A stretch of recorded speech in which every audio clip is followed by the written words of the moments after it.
matin, le malheur atteint souvent. Le malheur atteint souvent.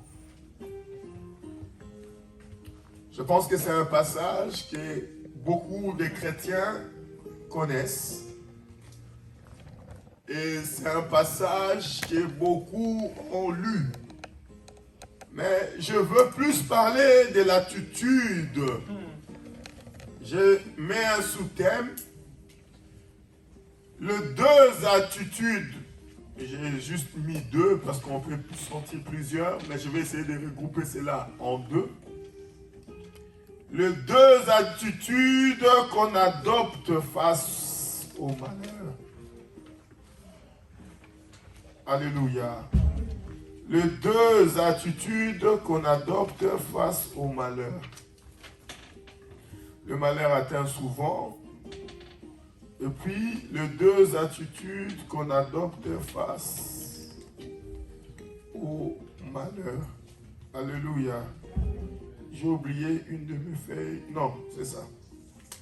Parce que hier, le Seigneur a stoppé mon sommeil à 2h du matin. Je suis resté de 2h du matin à presque 6h du matin comme ça. Je n'avais pas sommeil. Pourtant, j'ai travaillé beaucoup cette semaine. Mais là, je n'avais pas sommeil et je profitais à beaucoup lire la Bible et à préparer ces messages. Donc, prête ton oreille. Tu vas comprendre beaucoup de choses. Le thème principal, c'est le malheur atteint souvent. Et le sous-thème, c'est les deux attitudes distinctes devant le malheur. Par malheur, j'aimerais dire l'adversité ou le combat que nous avons. Par malheur, j'aimerais dire de problèmes qui nous atteignent de différentes manières. Par malheur, j'ai envie de te dire, je vois les différentes formes de combat qui t'atteignent. Parce qu'un combat n'est pas un moment heureux de la vie. Même quand on dit celui qui fait la paix prépare la guerre, on la prépare pour ne pas la faire souvent. On la prépare juste pour être sous ses gardes, mais pas pour vraiment faire la guerre. Parce que la guerre, le combat, c'est des moments épuisants, c'est des moments qui demandent de l'énergie. C'est des moments où on s'épuise par rapport à ce qui nous arrive. Même si on remporte la victoire, il y a toujours la fatigue après. Parce que le combat n'est pas un moment formidable dans la vie. Le thème, je l'ai puisé dans le livre des Psaumes 34. Chez certaines personnes, ça peut être le verset 19. Chez d'autres, ça peut être le verset 20.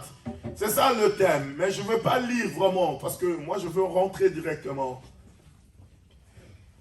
J'ai regardé le mot souvent, on a envie de dire, c'est fréquemment. C'est-à-dire qu'au travers de ce thème, il y a une vérité que je ressors déjà, que les combats, le malheur, le problème, viennent fréquemment toucher le peuple de Dieu.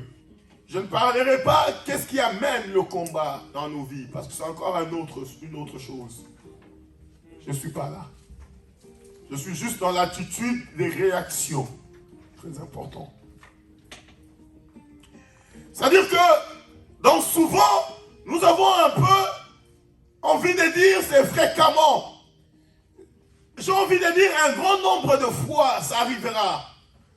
Et j'ai juste envie de te dire une vérité, que j'ai envie de te dire que les combats ne cesseront pas. Si je dois te dire quelque chose, j'ai envie de te dire cette vérité pour ne pas te cacher la vérité, pour ne pas te cacher les choses, que le combat ne cesseront pas. Maintenant, la fréquence à laquelle ça viendra dans ta vie, ça je ne saurais te le dire. C'est-à-dire que le combat viendront. Et je disais hier avec des gens avec qui je partageais à l'église, je les ai dit, si Dieu te dit qu'il est avec toi, ne crains rien le matin, c'est parce qu'il y a un combat qui arrive. Et si le même jour, à 19h, Dieu revient pour te dire ne crains rien, c'est parce qu'il y a encore un autre combat. Ça veut dire que le combat du matin n'est pas la même chose que le combat du soir. Chaque fois quand Dieu nous parle, c'est pour nous rassurer. Que devant l'adversité, devant le problème, devant le combat, devant le malheur, que nous ne puissions pas craindre. Et ici, David dit, le malheur atteint souvent le juste. Donc c'est vraiment fréquent. Tu combattras un combat, j'ai envie de dire, il y aura un autre. Mais est-ce que l'autre combat s'élèvera après 5 minutes? Ça, je ne sais rien. Je ne peux pas te promettre. Je ne sais pas comment le diable va agir dans ta vie. Mais ce qui est sûr, il y aura encore un combat. Parce que la Bible dit, le malheur, le combat viennent souvent. Une autre vérité, le diable va persister dans ses attaques et dans ses actions. Amen. Amen. On va nous lire le livre des Juges. C'est la première lecture. Ça, c'est la première attitude. On va nous lire. Tenons-nous debout pour honorer la parole de Dieu. Église, tenons-nous debout parce qu'il n'y a pas plus grand que Jésus-Christ. Alléluia. Amen. Alléluia. Amen. Gloire au Seigneur. Juge chapitre 6. Verset, on peut prendre le verset 2 à 3 ou verset 2 à 5. Ça, on peut prendre. Juge chapitre 6, je commence à partir du verset 2. J'ai lu au nom de Jésus. Amen. La main de Madian fut puissante contre Israël. Pour échapper à Madian, les enfants d'Israël s'est retirés dans les ravins des montagnes, dans les cavernes et sur les rochers fortifiés. Le verset 3. Quand Israël avait sémé, Madian montait avec Amalek et les fils de l'Orient, et il marchait contre lui. Le verset 4. Il campait en face de lui, détruisait les productions du pays jusque vers Gaza, et ne laissait en Israël ni vivre, ni brebis, ni bœufs, ni ânes. Le verset 5. C'est bon. On peut s'asseoir. La première attitude dans le malheur, c'est l'attitude. Tu peux lire le verset 5, comme ça on va voir. Le verset 5. Car ils montaient avec leurs troupeaux et leurs tentes, et ils arrivaient comme une multitude des sauterelles. Ils étaient innombrables, eux et leurs chameaux, et ils venaient dans les pays pour le ravager. Amen. Alléluia. Amen. On s'assoit. Comme ça, vous allez écouter la première attitude. La Bible nous montre ici la première attitude devant le malheur de l'ennemi. La Bible dit, si vous lisez bien les écrits, vous allez voir, il y a une notion de récurrence. La Bible dit, chaque fois, écoutez, chaque fois, c'est-à-dire chaque fois, ça veut dire qu'à tout moment, Israël faisait quelque chose, à tout moment, les ennemis s'élevaient. Écoutez très bien, Israël ici, c'est le peuple de Dieu, comme toi et moi ce matin. La Bible dit, chaque fois Israël s'aimait, chaque fois les ennemis venaient. Nous avons plusieurs types d'attaques de l'ennemi dans nos vies. Les ennemis s'attaquent deux fois à la sémence. La Bible dit, chaque fois ils s'aimaient, les ennemis venaient. Et puis, si les ennemis constatent qu'il s'est attaqué à la sémence et qu'il n'a pas tout détruit lors de la sémence, il s'attaquera à la production. C'est-à-dire que c'est que ta sémence a produit. Est-ce que vous comprenez? C'est que ta sémence a produit, il s'attaquera à ça parce que le but c'est de t'appauvrir. Est-ce que quelqu'un comprend ce que j'ai dit? C'est-à-dire que dans les attaques de l'ennemi, nous avons l'attaque de la sémence. Je ne suis pas là, ça on va développer aussi. Et puis nous avons l'attaque de la production. C'est pourquoi j'ai dit hier à des frères que je partageais, Dieu ne te donnera jamais un arbre. Dieu ne donne jamais un arbre. Dieu ne donne jamais un fruit. Dieu te donne toujours la sémence. C'est à toi de s'aimer et de faire en sorte que ta sémence produise. Oh, est-ce que quelqu'un comprend? Dieu, s'il vient chez toi et te dit, je te donnerai beaucoup de manques. Ne pensez pas que Dieu s'élèvera, il viendra avec des manques pour te donner comme ça. Non. Dieu ne viendra pas avec des manques à te donner, non. Dieu viendra avec un noyau de manques.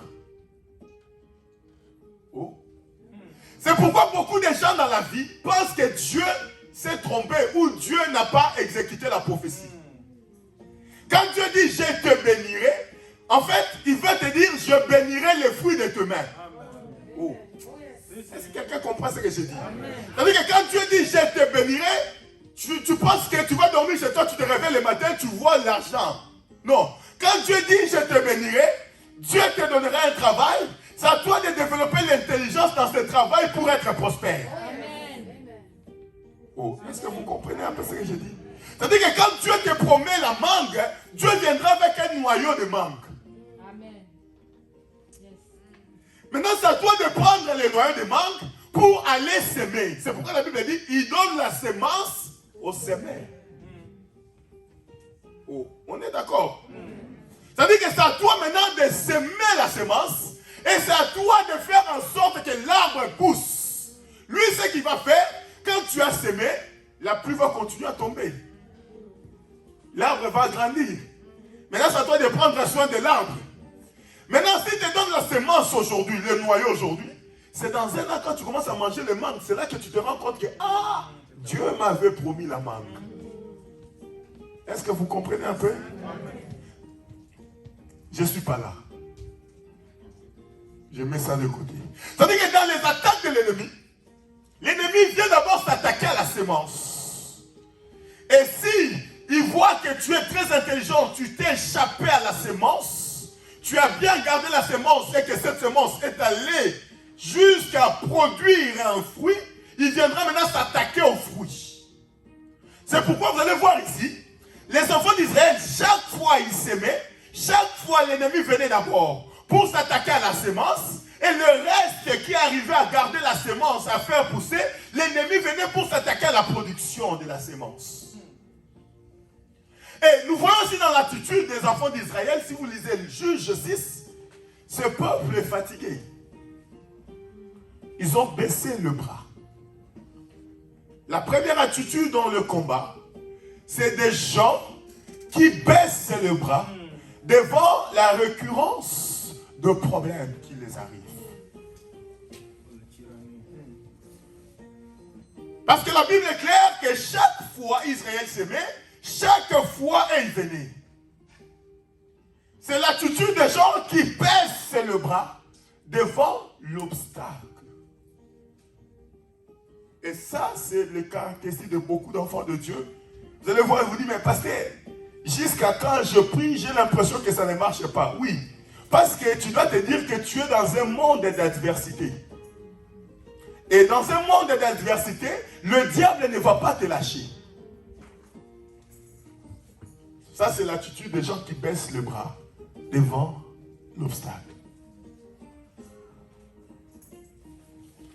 J'aimerais parler d'une autre attitude. Je pars un peu rapidement, c'est là que je veux vraiment m'attarder. Et je vais citer quelques personnes dans la Bible, des exemples de gens devant le combat. 1 Samuel, d'abord je commence par Dieu lui-même, chapitre 5, verset 1. On va lire un peu beaucoup aujourd'hui. Je suis en train d'enseigner.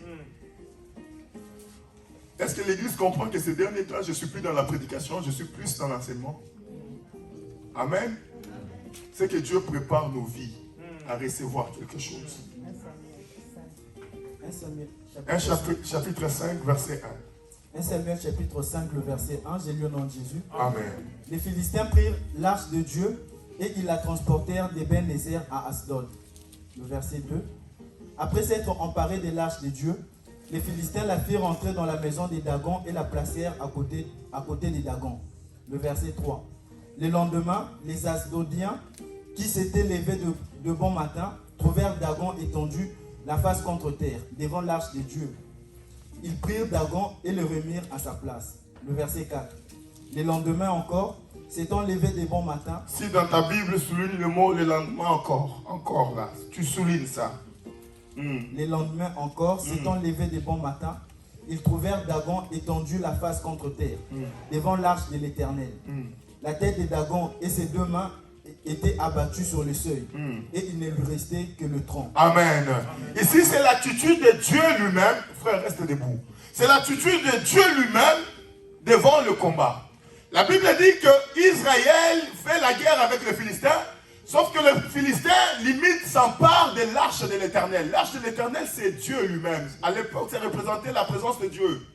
Israël n'allait pas en combat sans l'arche. Aller en combat avec l'arche, c'est aller en combat avec Dieu.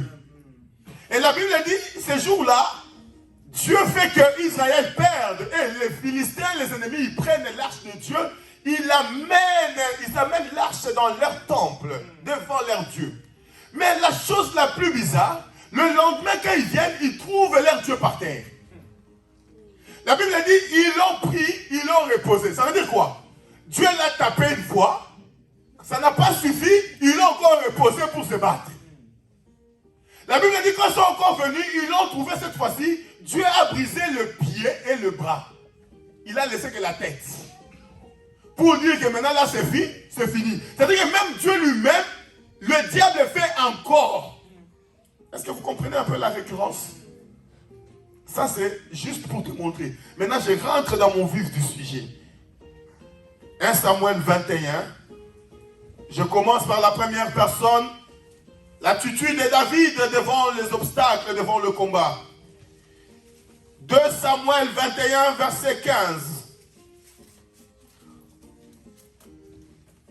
Premier exemple, j'aurai au moins des exemples aujourd'hui. Je parlerai de David et je parlerai de Jacob.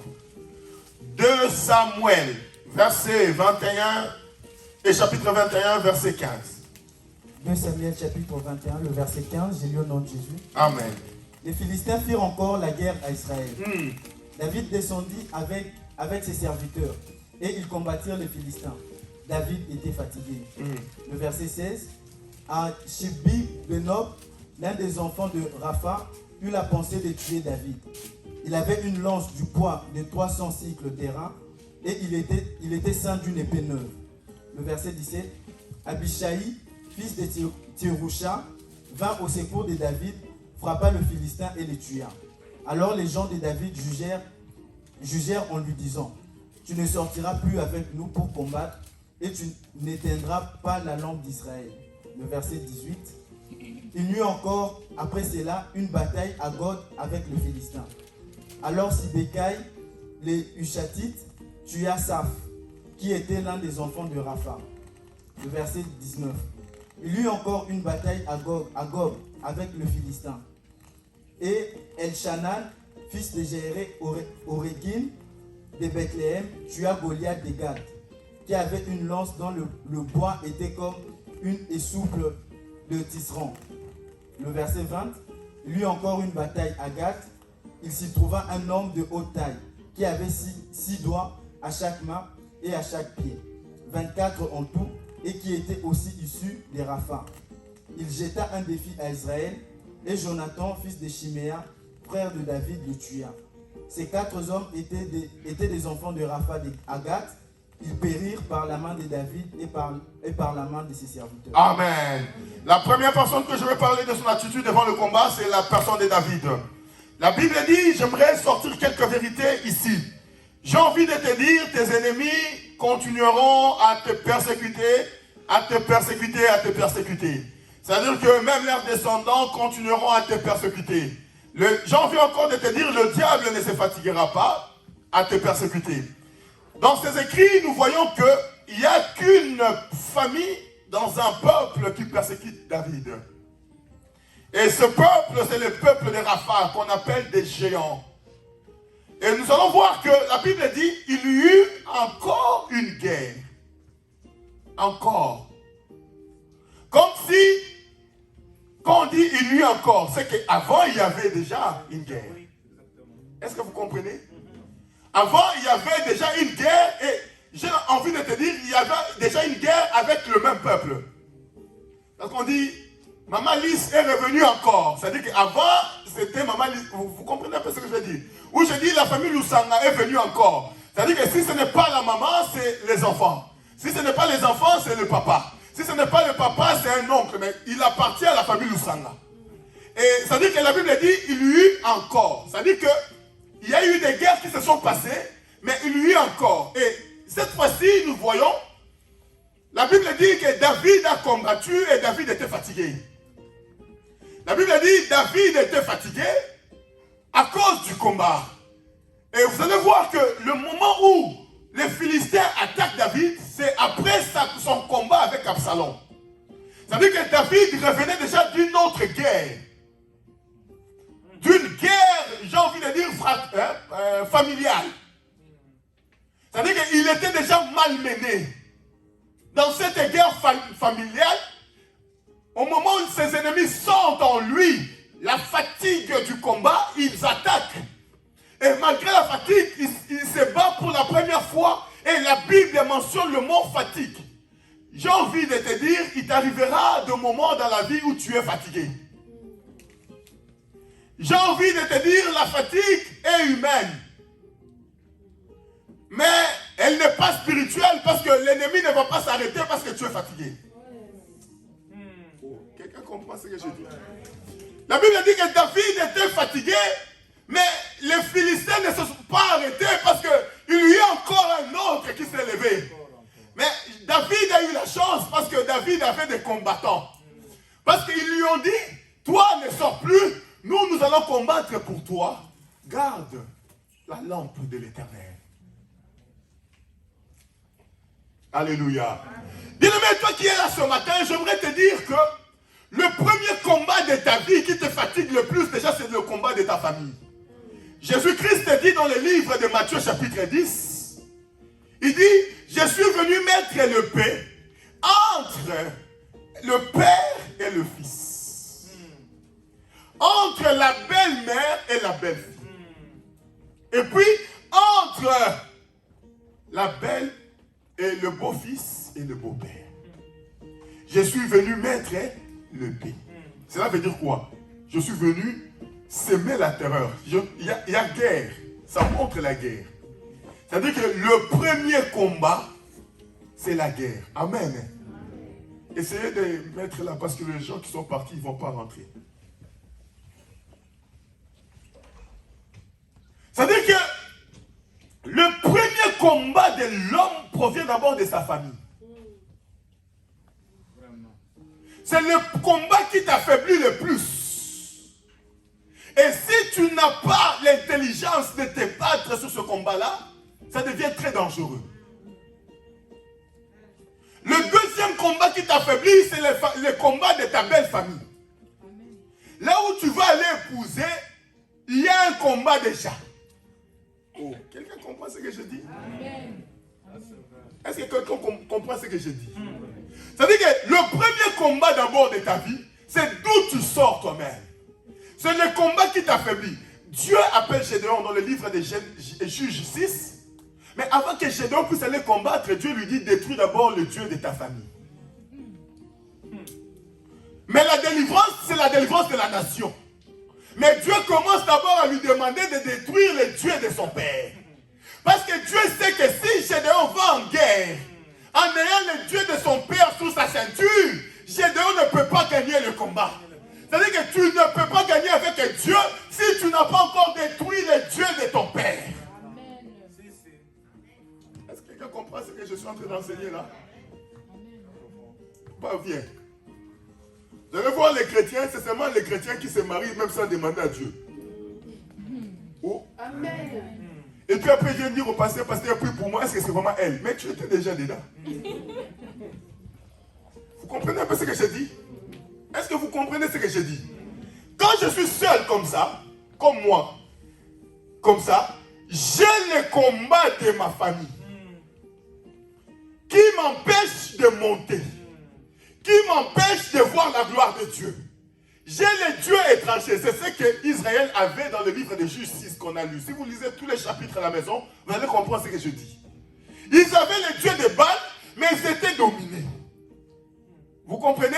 C'est-à-dire que j'ai les dieux de de mon Père. Pour que Dieu m'aide à monter, je dois vaincre d'abord le Dieu de ma maison. C'est-à-dire que le premier adversaire du chrétien, c'est d'abord sa propre famille. Si vous lisez Genèse chapitre 12, vous allez voir que Dieu dit à Abraham, Abraham, sors de ta maison. Prenez un peu Genèse 12. Prenez un peu. On va lire l'ordre. On va voir comment Dieu dit. Et c'est très important. Genèse chapitre 12, verset 1. Alléluia. Je vais vouloir finir David et puis entrer à Jacob. Genèse 12, verset 1. Genèse 12, verset 1, j'ai lu le nom de Jésus. L'Éternel dit à Abraham, va-t'en de ton pays, de ta patrie et de la maison de ton père. Oh, écoutez. L'Éternel dit à Abraham, va-t'en de ton pays. Un pays, c'est quoi? Un pays, c'est un lieu géographique qui peut t'influencer. Amen. Ça peut t'influencer positivement comme ça peut t'influencer négativement. Oh. Amen. Vous savez, quand nous on vient ici, nous les Africains, quand on vient ici, on vient dans un pays. Soit on est influencé positivement, soit on est influencé négativement. Est-ce que vous comprenez? C'est-à-dire que si, je donne un exemple, le Congolais qui se retrouve en Angleterre, et qu'en Angleterre, il y a récession, ils sont influencés par cette récession-là. Tu vas dire que moi je suis Congolais, je veux rentrer chez moi, et rester. Non, cette récession-là, c'est aussi pour toi. Est-ce que vous comprenez un peu ce que j'ai dit? Donc le fait d'appartenir, d'être dans ce pays-là, tu es influencé automatiquement en bien ou en mal. C'est pourquoi l'autre combat du chrétien, je vais en parler plus tard, c'est le combat de ton milieu. Beaucoup d'enfants de Dieu ne progressent pas parce qu'ils sont dans un milieu hostile. Ils sont dans un milieu même Dieu ne peut pas opérer. Ils sont dans un milieu selon les lois spirituelles. Dieu reste là, il regarde sans opérer. Parce que le milieu est tellement d'une influence néfaste que la vie ne peut pas monter. C'est-à-dire que tu as déjà le combat du milieu. Oh, est-ce que quelqu'un comprend? Écoutez, Lot est à Sodome, non? Il a tout perdu, non? Pourquoi il a tout perdu? Parce qu'il était à Sodome. Parce qu'il craignait Dieu. Mais il était à Sodome. Lot craignait Dieu. Mais le malheur de Lot, il était à Sodome. Est-ce que quelqu'un comprend ce que je suis en train de dire? Ça veut dire que tu peux craindre Dieu, mais tu es au mauvais endroit. Tu peux aimer Dieu, mais que tu te retrouves dans un mauvais environnement. Ça veut dire que le fait seulement de te retrouver dans cet environnement-là, ça t'empêche de voir la gloire de Dieu. Dieu va sauver ta vie, mais tu vas tout perdre. Et puis Dieu dit à Abraham, de ta patrie. La patrie, en fait, c'est un sentiment. C'est-à-dire que je suis patriote. Moi, je suis congolais. Même à l'étranger, je reste patriote. Le patriotisme, c'est un sentiment qu'on peut emporter. Même quand on sort d'un pays, on peut rester patriote. Et c'est pourquoi Dieu dit à Abraham, va-t'en de ta patrie. C'est-à-dire que casse les sentiments patriotiques du pays où tu es en train de sortir. Est-ce que quelqu'un comprend ce que j'ai dit? Ce qui a manqué aux enfants de Lot. Les enfants de Lot, certes, elles craignaient Dieu, mais elles avaient un patriotisme de Sodome. Quelqu'un n'a pas compris. Elles étaient attachées à Sodome. C'est pourquoi lorsqu'ils partent à la montagne, ils reprennent les habitudes de Sodome. La grande sœur dit à la petite sœur, faisons l'inceste avec notre père. C'est ce qui se faisait à Sodome. Ils ont craint Dieu à cause de leur père. Mais même quand elles sont parties, elles sont restées attachées en esprit avec Sodome. Amen. Beaucoup d'enfants de Dieu ne progressent pas parce qu'ils sont sortis du monde, mais ils ne sont pas encore sortis dans leur pensée. C'est-à-dire qu'ils sont juste sortis avec leur corps, mais leur esprit, leur âme, leur façon de vivre est restée dans le monde. Ils veulent voir Dieu à l'église, mais ils ont encore du monde en eux. Et Dieu ne peut pas opérer. Et devant les combats du patriotisme, Dieu ne peut pas opérer. Et puis, Dieu lui dit, de ta famille. Oh, nous, dans notre famille, on prie nous tous. Qui t'a dit ça? Qui t'a dit ça? Alléluia. Dans toutes les familles du monde, il y a des autels de l'ennemi. Tu veux avancer, tu dois te séparer de ça. Alléluia. Amen. Et le combat de David qui le fatigue déjà, c'est le combat avec Absalom. Il est déjà fatigué. Et la Bible dit, il y a encore, ses ennemis ont profité. Parce que ses ennemis ont vu que cet homme sort d'un combat. Et la Bible dit, il y a encore un homme qui a défié David. Et David l'a tué, mais David était fatigué. Mais l'ennemi n'a pas regardé la fatigue de David pour dire, comme tu es fatigué, reprends un peu, on va revenir. J'ai envie de te dire, la fréquence des attaques de l'ennemi dans ta vie, ça ne dépend pas de toi. Yes. C'est pourquoi un chrétien normal doit avoir une église. Parce que des fois, quand tu es fatigué, les autres frères de l'église peuvent se mettre à genoux pour toi. Parce qu'il y a des combats de la vie où toi-même tu ne pourras pas, mais les genoux de ton pasteur pourront te libérer de là. Alléluia. On est dans une période où les chrétiens ils sont un peu autonomes. En fait, ils pensent arriver. Amen. Mais il y a des combats de la vie. Amen. Tu dois avoir des gens capables. Au moment où toi tu es fatigué, à cause de la succession de combats, les autres peuvent s'élever en prière pour toi, pour que Dieu se souvienne de toi et pour que Dieu te donne la victoire. Tu as besoin d'un appui spirituel. Tu ne peux pas vivre seul. Tu ne peux pas vivre seul. Tu ne peux pas combattre seul. Lisez la Bible bien. Vous allez voir que le reste de combat, c'est les autres qui ont combattu à la place de David. Amen. Alléluia. Mais pourtant, c'est la même famille qui s'est levée contre David. Mais c'est les différentes personnes qui ont donné secours à David. Tu dois avoir des gens sur qui compter. Alléluia. Tu dois avoir des gens sur qui compter. C'est seulement actuellement on voit les gens, ils prient sur Facebook. C'est bien ce que tu fais sur Facebook. Mais le jour où il y aura une guerre, peut-être le pasteur de Facebook sera inaccessible. Amen.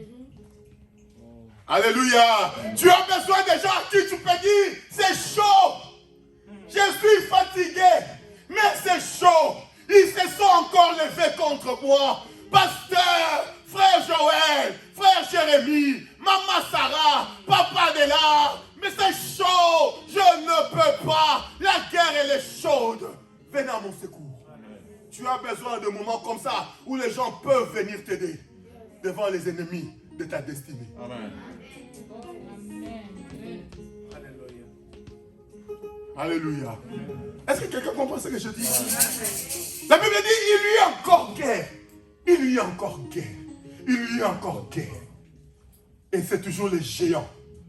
Les Rapha, c'est la race des géants. La race des géants, c'est des enfants nés, l'union entre les hommes et les anges démoniaques. Les démons en fait. Et c'était la race des géants. Bien-aimé, tu n'as pas encore vu des gens. Et quand lui il a dit la race des géants, c'est des géants. C'est des gens lui-même, quand il est à la porte, toi-même tu ne peux pas rentrer. Toi-même quand tu vois. Et vous allez voir, j'ai envie de te dire, il y a des combats qui se répètent. Si vous lisez très bien, vous allez voir. Il y a des combats, tu auras l'impression que ça s'est répété. Mais ça ne s'est pas répété parce que c'est l'autre personne qui vient avec la même méthode. Vous allez voir, la Bible dit, il y a eu encore un autre de la famille de Rapha qui a lancé un défi à Israël. Qui a fait ça avant Goliath? Ça veut dire que l'ennemi ne va pas se fatiguer de te lancer des défis. Les défis d'hier ne pas les défis d'aujourd'hui. Peut-être aujourd'hui il te lance un défi par rapport au travail. Demain il te lancera par rapport à tes enfants. Demain il te lancera par rapport à autre chose. Sois prêt. C'est pourquoi des fois quand on met la prière de jeûne, de prière à répétition, peut-être tu es là, tu dis mais ça nous fatigue.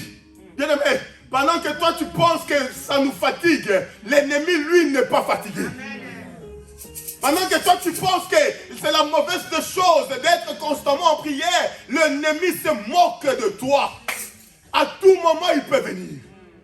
À tout moment il peut te frapper. À tout moment il peut te défier. En fait, j'ai envie de te dire, le défi de l'ennemi n'est pas dépendant de toi en fait.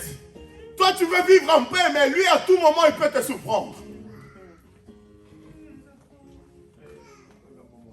Il y a eu plusieurs combats dans la vie d'une même personne. Sans relâche.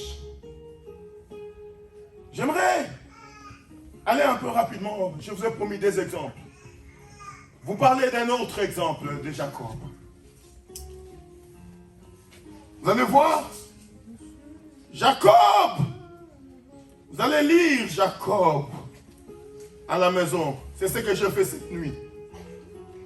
Dieu m'a fait en sorte que je ne puisse pas dormir, que je lise sa parole. Vous pouvez lire Jacob à partir de Genèse chapitre 26. Ça c'est Isaac. Non, on peut lire à partir... Oui, on peut lire... Non, on peut lire à partir de Genèse chapitre 27 jusqu'à la fin. C'est là qu'il y a l'histoire de Jacob. Maintenant, je vais vous parler des différents combats de Jacob. Le premier combat de Jacob, c'est un combat fratricide. Jacob commence par un combat avec son frère dès le ventre de sa mère. Toi qui veux la hauteur, toi qui veux la bénédiction, prépare-toi au combat.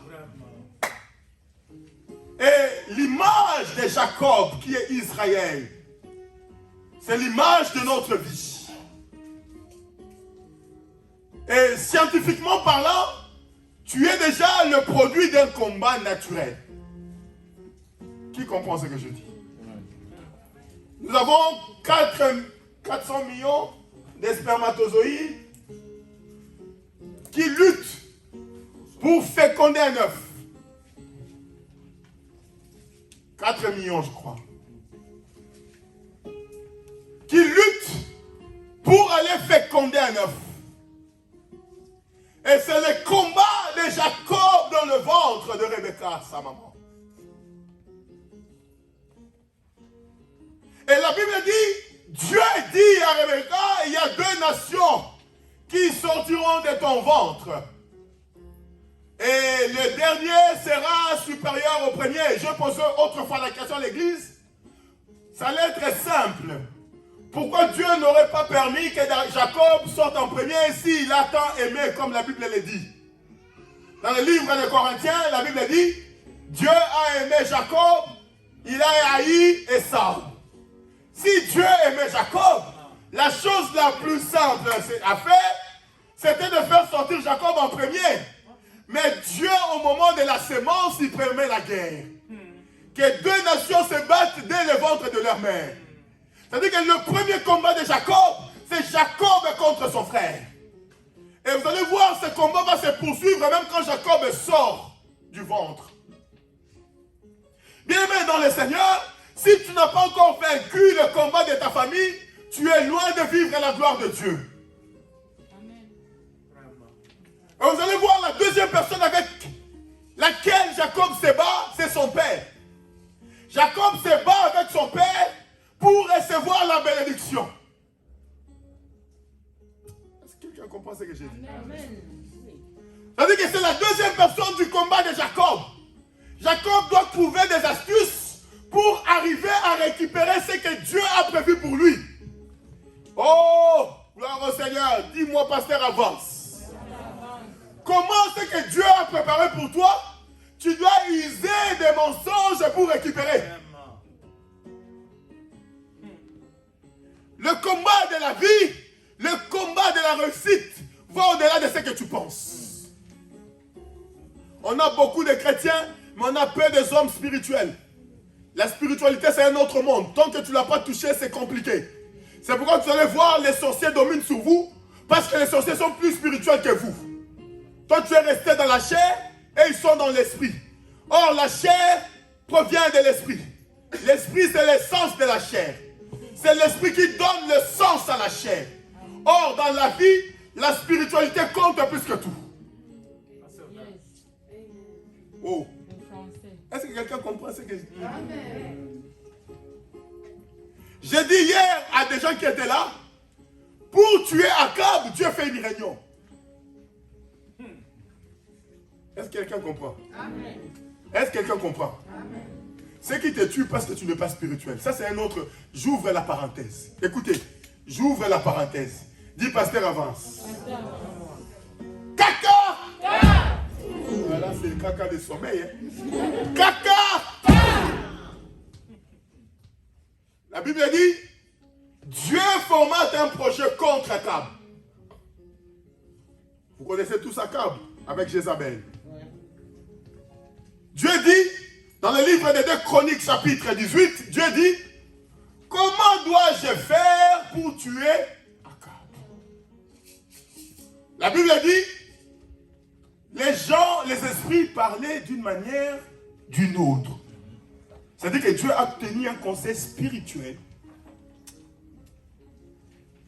Tu sais ce qui te tue? Parce que dans le conseil spirituel, tu n'es pas là. Je vous ai dit, pour les gens qui étaient là hier, samedi, j'ai reçu une attaque cette semaine. Même ma femme ne sait pas cette attaque. J'arrive sur mon lit, je dors comme ça, je ferme les yeux, pouf, je vois un sorcier assis tout autour d'un feu, en train d'invoquer. Or, Dieu me fait le flashback de quelque chose. Je me réveille comme ça. Ça m'a pris même pas 1 minute. Je me suis réveillé, je me suis dit, tiens, c'est ma pensée. Je suis en train de penser à quelque chose ou quoi? Je me réveille, je commets la bêtise de ne pas l'attaquer, ce sorcier-là. Je le laisse. Le lendemain, je subis une attaque fulgurante. Fulgurante, cette semaine. Et j'appelle les serviteurs de Dieu, on commence à prier. Et les serviteurs de Dieu me disent, pendant qu'on est en train de prier, on était vraiment en train de prier puissamment le Saint-Esprit. Je vous assure, j'ai rarement prié comme ça, au point que je commençais à parler en langue que je ne parlais pas. Et l'homme de Dieu me dit, je vois un sorcier sortir. Alléluia. Amen. Alléluia. Je vois un sorcier qui sort de ta maison. Mais pourtant, la veille, moi-même je l'ai vu. Qu'est-ce que je vais te dire? Dans le monde spirituel, tu dois arriver à être en mesure de voir ce que tes ennemis préparent. Parce que si tu ne vois pas ce que tes ennemis préparent, tu vas subir la vie comme Job a subi. Parce que dans le conseil de Dieu, Job n'était pas là. Il a subi les conséquences d'une réunion où il n'était pas présent. La Bible dit, lorsque Dieu veut tuer Akab, Dieu tient les conseils. 2 Chroniques 18, lisez tous les chapitres, vous allez voir. La Bible dit, Dieu dit, comment je vais faire pour tuer cet homme? Les esprits au ciel disaient d'une manière comme d'une autre. J'ai envie de te dire, quand je partageais cela avec mon serviteur Joël, on est arrivé à la conclusion de dire, si un esprit est mauvais, cet esprit est mauvais pour toi et non pour Dieu. Quand on dit que c'est un esprit mauvais, c'est un esprit mauvais par rapport à ta vie et non par rapport à Dieu. Parce que tout a été créé par Dieu et pour Dieu. Selon Colossiens chapitre 1. Un esprit qui est mauvais, c'est mauvais pour toi. Et la Bible dit, pendant que Dieu tenait conseil, il y a un esprit qui dit, moi je rentrerai dans la bouche des prophètes. Or, ce prophète était de vrais prophètes. Et je mettrai un esprit de mensonge. En fait, les prophètes ont tous prophétisé, mais quelque chose qui était faux, avec l'autorisation de Dieu. Est-ce que quelqu'un comprend ce que j'ai dit? La Bible dit, lorsque Michée vient, il prophétise le contraire, et Akab doute. Michée dit à Akab, il dit, j'ai été invité au conseil de Dieu. Pendant que j'étais au conseil de Dieu, je vois Dieu pose la question, comment dois-je faire pour tuer Akab? C'est-à-dire que Dieu permet à Michée de voir, mais de ne pas parler. Aïe, aïe, aïe.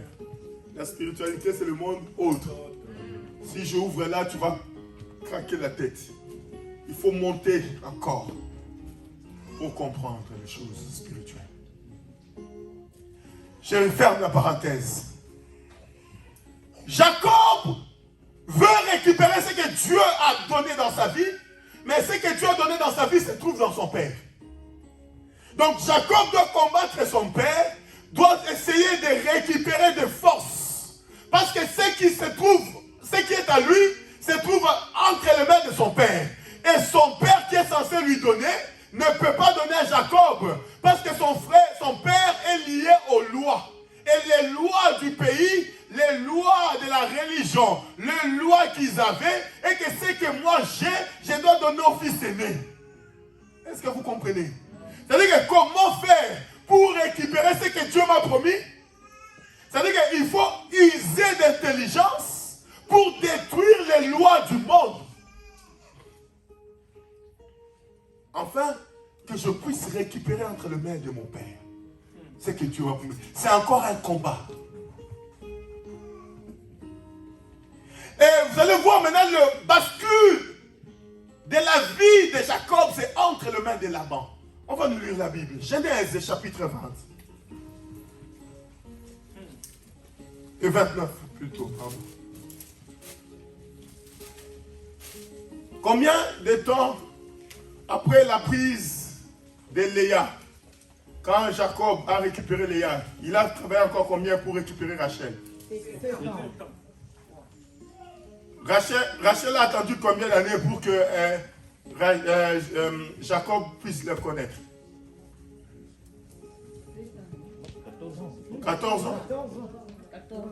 J'ai envie de te dire c'est faux.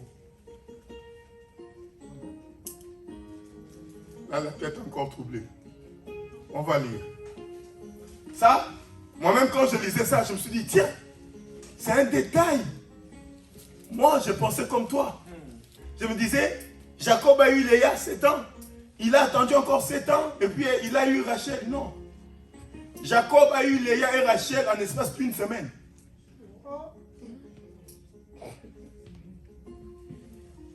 Sauf qu'il a payé la dette pendant 7 ans. C'est-à-dire que le premier combat encore de Jacob entre les mains de Laban, c'est le combat du mariage. Tu es là, tu es jeune fille, tu ne te maries pas, tu croises les bras. Or, le mariage, c'est déjà un terrain de combat. Oh, est-ce que quelqu'un comprend ce que je dis? Tu es là, tu es jeune frère, tu ne pries pas. Toi, tu crois que la fille va venir. Oh, je vais te dire, même l'esprit de célibat là. En fait, il n'y a pas un esprit de célibat. Les esprits qui t'empêchent de te marier là peuvent suivre un garçon comme une femme. Personne n'est à l'abri. Parce que vous savez, les gens, ils se disent, oh, moi je suis un homme, je peux me marier à tout âge. Oh, papa. Il n'y a pas tout âge. Alléluia. Parce que les gens se trompent. Avec des fausses filles, oh, moi je suis un homme, moi à tout moment je peux me marier. Marie-toi, on va voir alors. Si c'est à tout moment, marie-toi. Alléluia.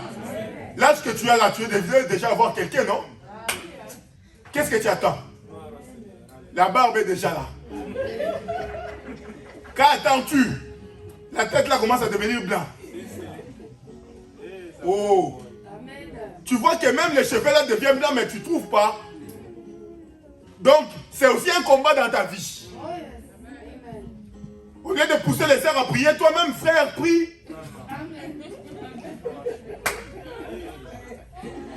Parce que quand tu proposes, on ne te regarde pas. Il y a un mauvais esprit, papa. Il y a un mauvais esprit. Amen, hein? Il y a des fois à l'église, quand tu proposes, il se dit, hey, même toi aussi, tu commences à jouer avec moi. Déjà, quand il se dit, tu commences à jouer avec moi, là, regarde ton visage bien. Je ne te dis pas d'aller regarder dans le miroir. Monte dans le monde spirituel, regarde-toi. Oh, il y a des fois, on peut mettre aussi des caca dans ton visage. Hein? C'est un combat de la vie.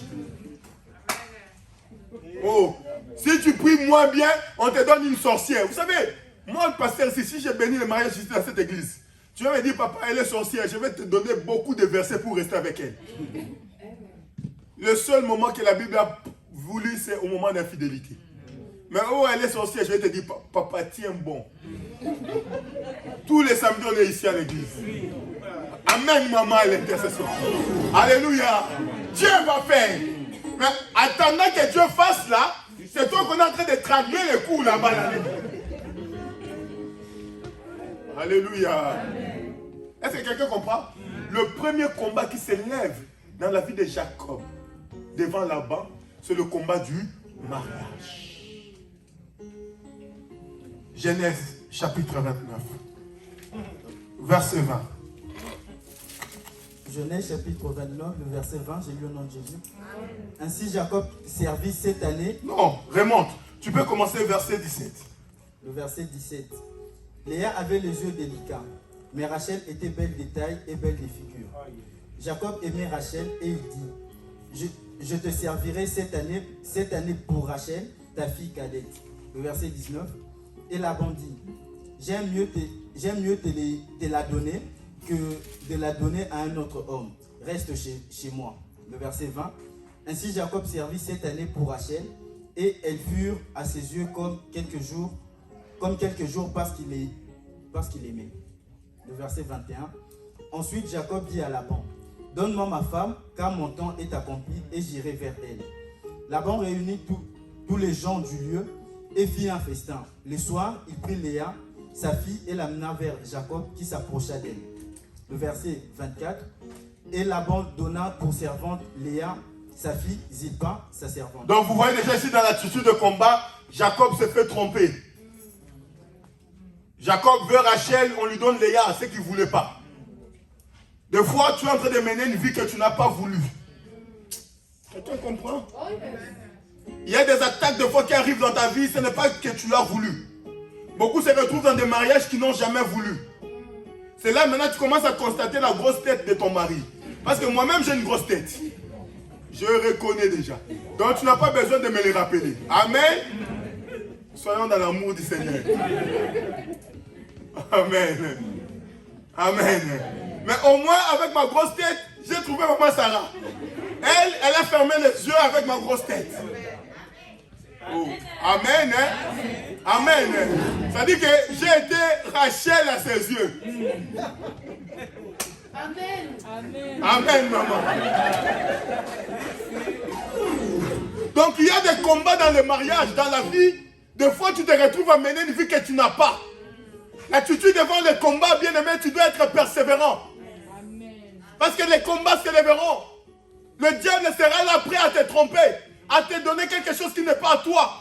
Bien aimé, tu ne peux pas vivre ta vie si tu ne commences pas par refuser ce que le diable t'a donné en tromperie. Oh yes. Amen.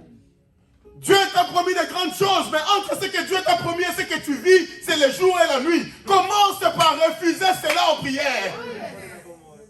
Commence par dire non, ce n'est pas Léa que je veux, c'est Rachel que je veux. Je me battrai jusqu'à ce que j'ai Rachel.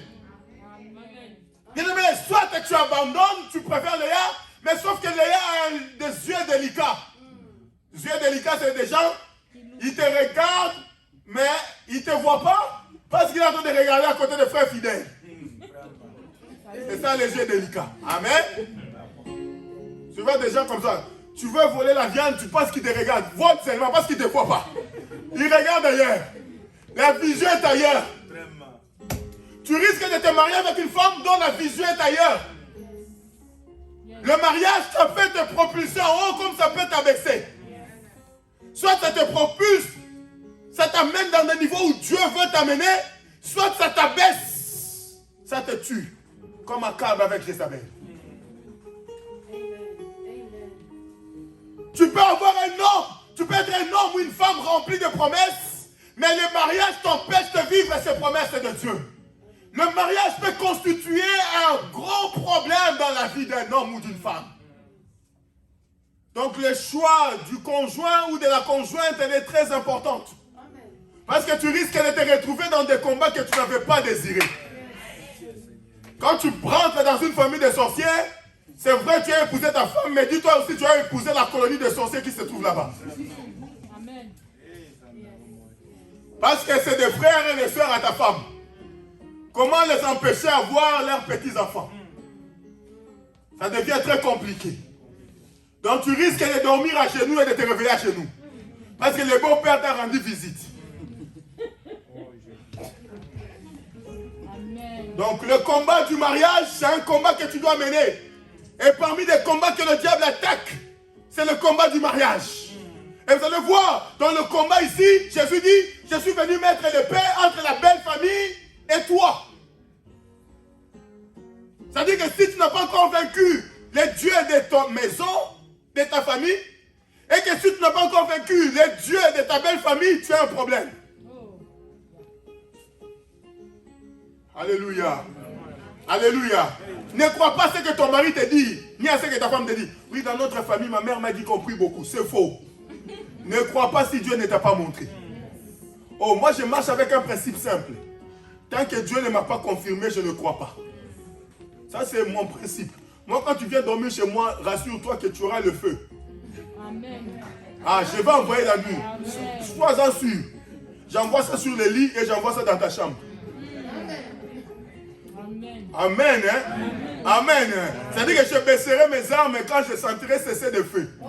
Quand je sens qu'il y a la paix, les armes sont baissées. Et quand il n'y a pas encore confirmation, dis-toi quand je souris là, quand je rentre dans ma chambre, je dis Seigneur, envoie. Alléluia. On mange ensemble, mais tu vois que tu es en train de manger avec moi, je rigole. Tu sais vraiment bien comme tu es là. C'est bien, mais quand je rentre, c'est pas dans ma chambre, je dis Seigneur, envoie, envoie. Parce que si tu es Meshach, si tu es Shadrach, si tu es Abednego, le feu ne va pas te consumer, le feu ne va pas te brûler, le feu ne va rien te faire. Même dans le feu, tu verras la quatrième personne. La connaissance de la parole te permet de vaincre le combat de l'ennemi. Et ça te permet d'avoir le courage dans le combat et de te battre. On n'épouse pas une femme parce qu'elle est belle. On n'épouse pas un homme parce qu'il est beau. La beauté est passagère. La beauté est passagère. On épouse quelqu'un parce qu'on est convaincu que c'est elle et que c'est lui. Et que Dieu a voulu que ça soit ainsi. Et que les combats qui vont arriver demain, comme Dieu a voulu, Dieu s'élèvera pour vous. Amen.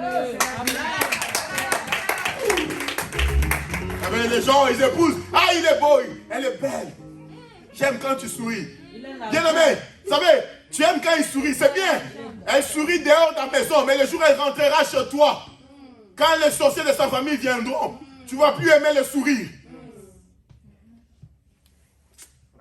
Amen. Volume. Le combat du mariage est très important. Commence d'abord par vaincre ce combat-là. Tu veux aller loin avec Dieu, commence à te battre à ce sujet.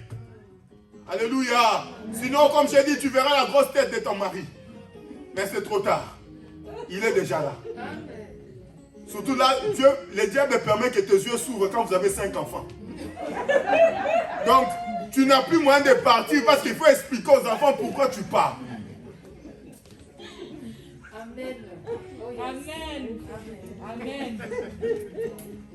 Alléluia. Amen. L'attitude devant le combat. Lisez l'attitude de Jacob, vous allez voir. Lisez. Continue là où tu étais, mon frère. Le verset 23. Le soir, il prit Léa, sa fille, et l'amena vers Jacob, qui s'approcha d'elle. Et Laban donna pour servante à Léa, sa fille, Zilpa, sa servante. Le verset 25. Le lendemain matin, voilà que c'était Léa. Alors Jacob dit à Laban, qu'est-ce que tu m'as fait? N'est-ce pas pour Rachel que j'ai servi chez toi? Pourquoi m'as-tu trompé? Le verset 26, Laban dit, ce n'est point la coutume de ces lieux de donner la cadette avant les... Écoutez, ce n'est pas la coutume de ce lieu. J'ai envie de te dire, tu es des fois influencé par la coutume de l'endroit où tu te trouves. Je l'ai dit tout à l'heure. Je l'ai dit tout à l'heure. En fait, Jacob se retrouve avec 2 femmes, non parce qu'il a voulu. Quelqu'un comprend un peu? Il se retrouve avec 2 femmes, non parce qu'il a voulu. Il se retrouve avec 2 femmes parce que la première, elle ne pouvait pas se marier, puis elle avait des yeux louches. En fait, Jacob, c'est le dindon de la face. Est-ce que vous comprenez? Donc c'est le dindon, c'est la personne qu'on a trouvée pour embobiner. Parce qu'il ne connaît pas les lois. Il ne connaît pas comment ça se passe. Je pense que s'il connaissait les lois, Jacob n'allait pas dire que je vais épouser Rachel. Il allait attendre que Léa parte d'abord. Amen. Il n'allait pas déclarer son amour. Parce qu'il allait attendre qu'on prenne d'abord Léa. Après, il va déclarer son amour. Mais comme il ne connaît pas, des fois, tu vis des choses par ton ignorance. Amen. C'est pourquoi la libération commence par la connaissance. Continue, mon frère. On va rapidement. Le verset Je ne sais pas 27. si j'aurai le temps de tout finir. Le verset 27. Achève la semaine avec celle-ci et nous te donnerons aussi l'autre pour le service que tu feras encore chez moi pendant cette nouvelle année. Le verset 28. Jacob fit ainsi et il acheva la semaine avec Léa. Puis Laban lui donna pour femme Rachel, sa fille. Et Laban donna pour servante à Rachel, sa fille. Est-ce que vous avez Léa, compris? sa servante. Vous avez compris maintenant? Continue encore. Le verset 30. Jacob alla aussi vers Rachel, qu'il aimait plus que Léa, et il servit encore chez Laban pendant 7 ans. Oh! Est-ce que vous avez compris? C'est-à-dire que pour l'obtenir, elle a obtenu Rachel en l'espace d'une semaine. C'est-à-dire qu'en 7 ans, il a eu Léa et Rachel. Sauf que pour Rachel, c'est crédit. C'est la vie européenne. Tu achètes la maison, tu donnes 10%, 90% crédit. Tu commences à payer petit, hein? Petit. Ça, c'est pas mon message pour aujourd'hui, sinon je vais encore rentrer. Oh! Toi qui aimes les crédits là, c'est aussi une autre vie, papa. C'est une vie d'esclave, crédit.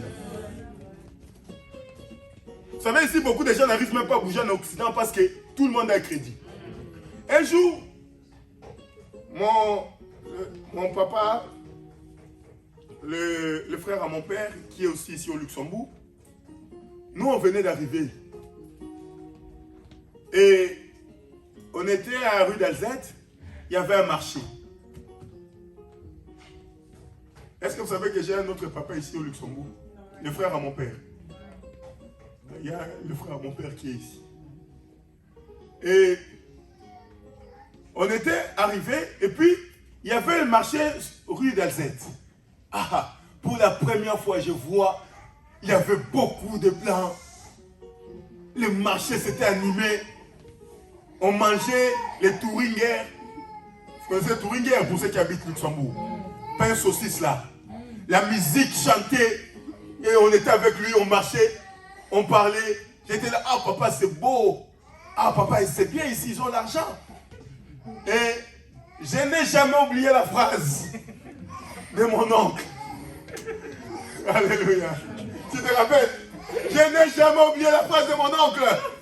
Mon oncle va nous regarder et puis va dire, petit, non, se retourne. Les vieux ont la sagesse. Ils ont des yeux que nous, on n'a pas encore. Il nous dira, il dit, tous ces gens que vous voyez ici ont des dettes. Ils sont tous endettés. Alléluia. Et moi, je ne voyais pas ces dettes parce que je ne connaissais pas le système. Est-ce que quelqu'un comprend ce que je dis? Ça, c'est encore une autre chose. C'est-à-dire que Jacob s'est fait tromper, mais il persévère dans son combat pour obtenir celle qu'elle aimait. Rachel. Et vous allez voir, dans la vie de Jacob avec Laban, c'était une vie constituée de luttes. La deuxième lutte, j'ai envie de dire, c'est la lutte du salaire. Jacob est obligé de lutter pour avoir son salaire. Je suis en train d'aller rapidement, je ne donnerai pas de versets parce que je voulais parler de deux, mais le temps nous manque. Et vous allez voir, Jacob aussi, si vous lisez, je vous ai dit, à partir du verset chapitre 27, jusqu'à là, vous allez comprendre l'histoire de Jacob. Jacob va lutter, après avoir obtenu l'argent, le bien, Jacob va lutter contre ses beaux-frères. C'est biblique ce que je dis. Bien-aimé, ton étoile sert à quelqu'un. Si tu n'as pas compris, tu vas être esclave. Tu risques de bénir là-bas parce que Dieu t'a béni. Et comme toi tu travailles, Dieu dit je bénirai les fruits de tes mains. Et comme c'est tes mains qui travaillent, Dieu bénit là-bas au lieu de te bénir toi. Est-ce que quelqu'un comprend? Est-ce que quelqu'un comprend? Dieu bénit le général d'Égypte parce que c'est le main de Joseph qui travaille. Parce que c'est Joseph qui a la promesse. Mais Joseph travaille pour bénir un homme. Mais lui, sa vie reste malheureuse. Beaucoup de gens travaillent pour bénir les autres. Vos patrons profitent des étoiles que Dieu a mis en vous. Mais tant que tu ne vas pas te révolter en toi pour demander à Dieu, Seigneur, je veux sortir de cette vie. Je veux vivre une vie meilleure que tu as promis pour moi. Tu vas continuer à travailler pour quelqu'un d'autre. Joseph a travaillé pour Potiphar. Et Jacob a travaillé pour Laban. Est-ce que quelqu'un comprend? Écoutez, je vais juste te donner cet exemple-là. On va nous lire un peu. Genèse, chapitre 31, rapidement, verset 7.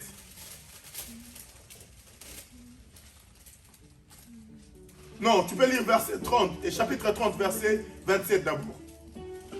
Genèse chapitre 30, le verset 27. J'ai lu au nom de Jésus. Amen. Laban lui dit, puis-je trouver grâce à tes yeux? Je vois que l'Éternel m'a béni à cause de toi. Oh, je vois que l'Éternel m'a béni à cause de toi. Il le reconnaît. Ton Dieu m'a béni à cause de toi. C'est encore un combat dans les salaires.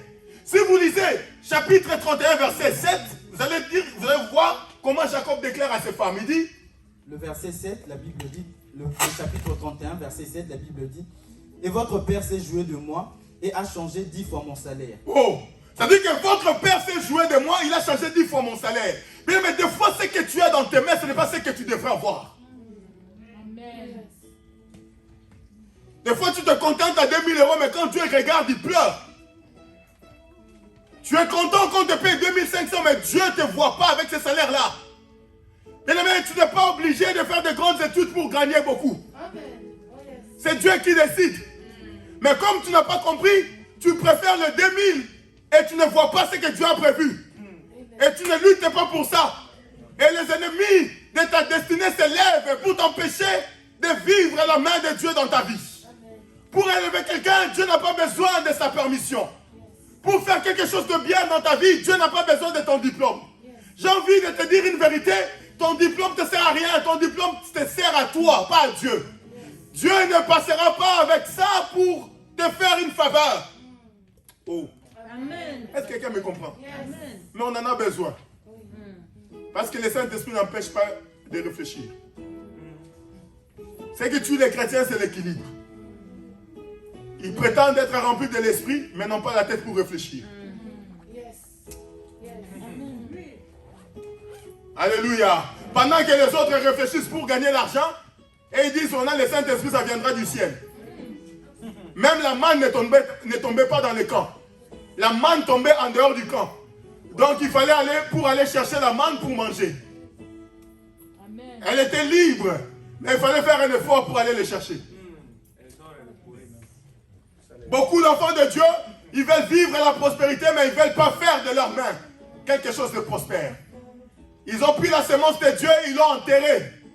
Ils n'ont pas cultivé pour que la semence produise. On veut voir la main de Dieu, mais on n'a rien fait pour voir la main de Dieu. Et on pense que Dieu s'est trompé. Dieu ne se trompe pas. Si Dieu te dit que tu seras élevé, tu seras élevé. Mais entre ce que Dieu dit, il y a aussi un effort que toi tu dois fournir. Devant tes combats, ce n'est pas à Dieu de combattre, c'est à toi de combattre et Dieu t'accompagne. Dans la guerre, c'est à toi de sortir l'épée. Vous savez, un homme, Samson pouvait tuer 3000 personnes. Imaginez-vous. Un seul homme, il met 3000 personnes à terre.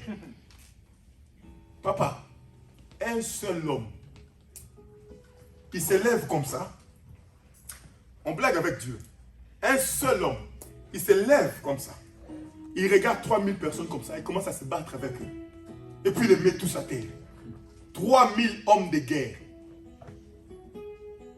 Est-ce que vous imaginez? Non, tu n'imagines pas. Je parle bien de 3000 hommes de guerre. Samson se lève comme ça. Il prend juste une mâchoire de la bête. Il prend entre ses mains. Et ils ont des épées, ils ont tout. Il commence à se battre avec eux. Il met 3000 hommes par terre. Mais vous allez voir, malgré que Samson pouvait mettre 3000 hommes par terre, ses ennemis n'ont pas cessé de chercher comment les neutraliser. Bien, mais j'ai envie de te dire, ne te repose pas sur des victoires que tu as aujourd'hui. Parce que tes victoires que tu as aujourd'hui, à tout moment, le diable peut venir te surprendre. Des fois, tu fais quelque chose, ça marche, tu te dis, oui, je suis bien. Tu peux être bien à midi, mais à 13h, le diable t'attaque. Prépare-toi, j'ai prêché une fois ici sur l'attitude et la foi. Moi-même, j'ai reçu l'attaque du diable. Mais un enfant de Dieu doit être prêt à tout moment. Les combats s'élèveront et encore. Ce n'est pas parce que tu as Léa et Rachel avec toi que tes beaux-frères vont t'aimer. Si vous lisez la Bible déclare, le beau-frère de Jacob ont commencé à regarder différemment Jacob. Ils ont commencé à parler. Même Laban lui-même s'est levé contre Jacob.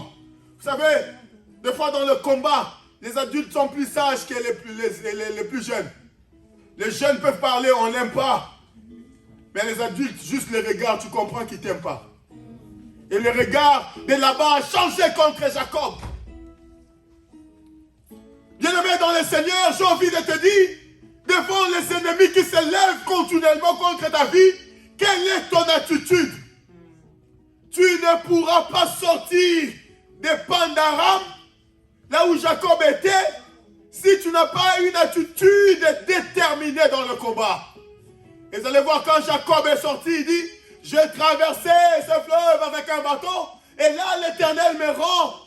Je rentre avec des enfants et beaucoup de richesses.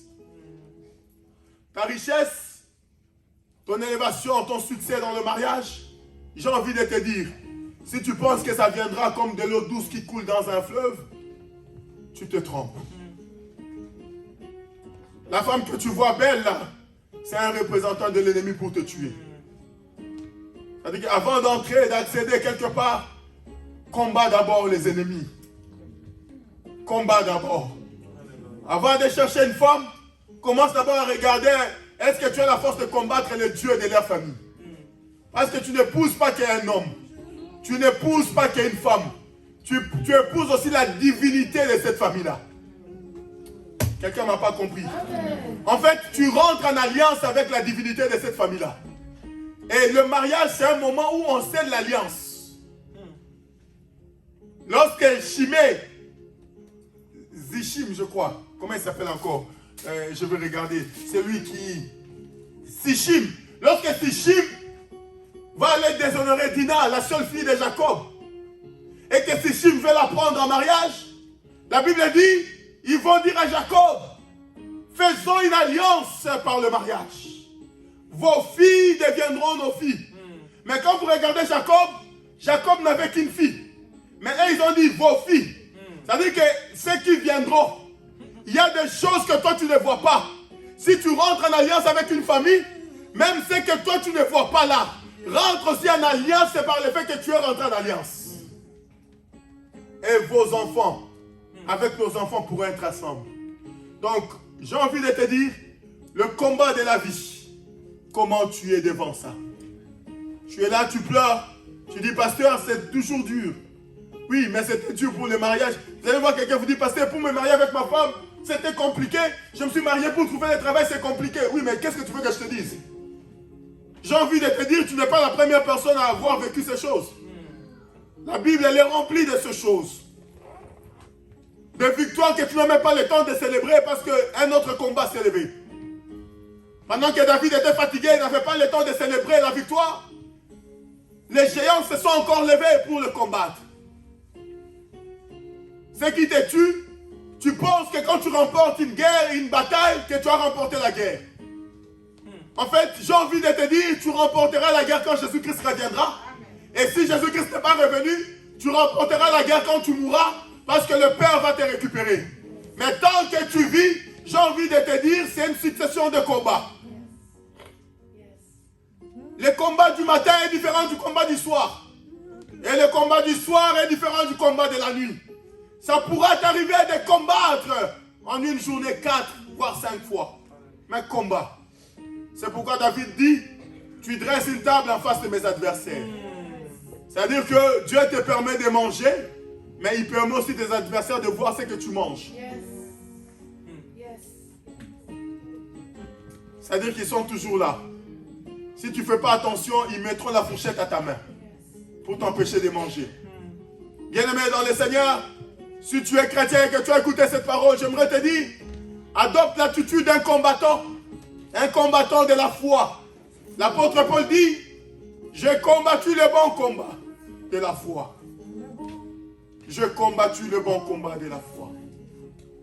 Le temps est arrivé de t'élever. Au lieu de pleurer, lève-toi dans la prière. Au lieu de te poser des questions, lève-toi dans la prière. Je comprends que tu sois fatigué. Je comprends que c'est dur. Mais lève-toi dans la prière.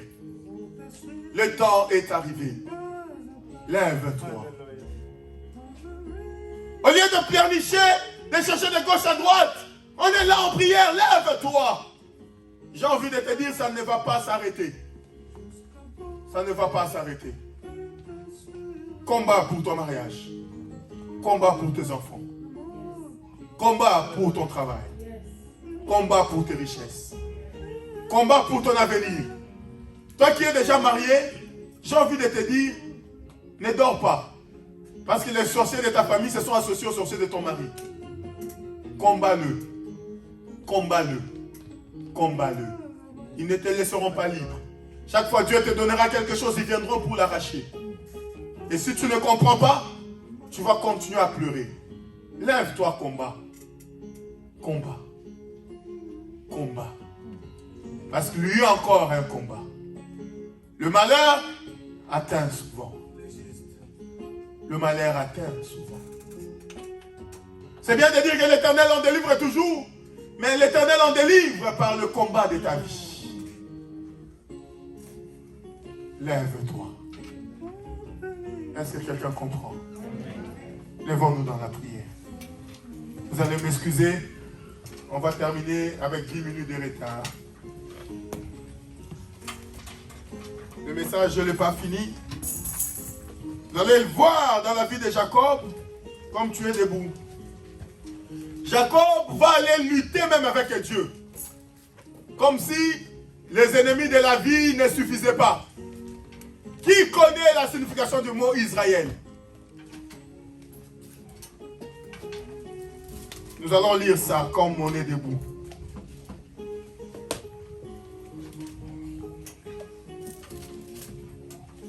Genèse chapitre 32.